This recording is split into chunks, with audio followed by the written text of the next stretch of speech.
Okay, so I got up early this morning and sort of put this flood and drain bed together. Back to work today, so I will endeavour to get this thing. It's finished. Finished construction anyway, and then I've just got to hook up a pump and away we go. So this is how I've done it here. So it's just a plastic core fluted sheet, which is now folded up. I've folded and zip tied these corners. You can't see it's a frame holding it there.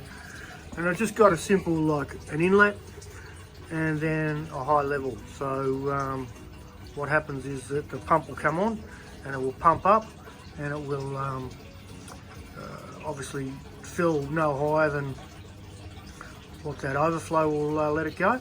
So maybe it'll run for like 4 or 5 minutes, and then that'll flood the bed, and then it'll switch off, and then the water will drain, or the water actually will drain back out of this, drain back out into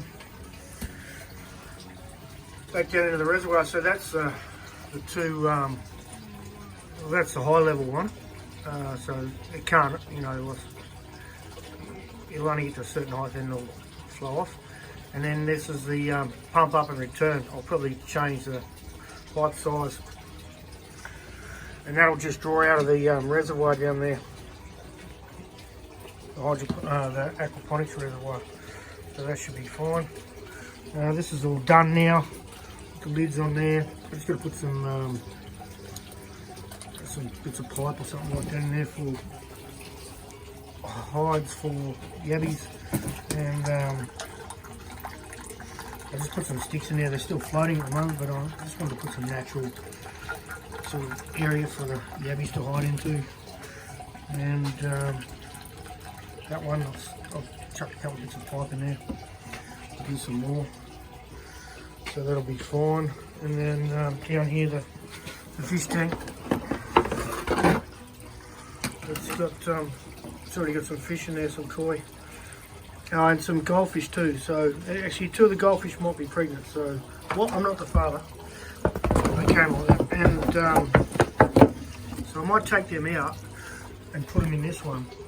And I'm not sure. I think you've got to have some sort of a place for the baby fish to hide or something.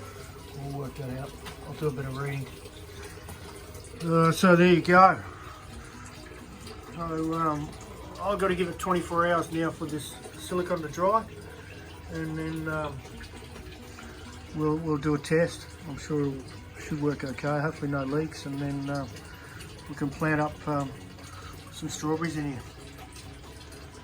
So thank you. Have a great day.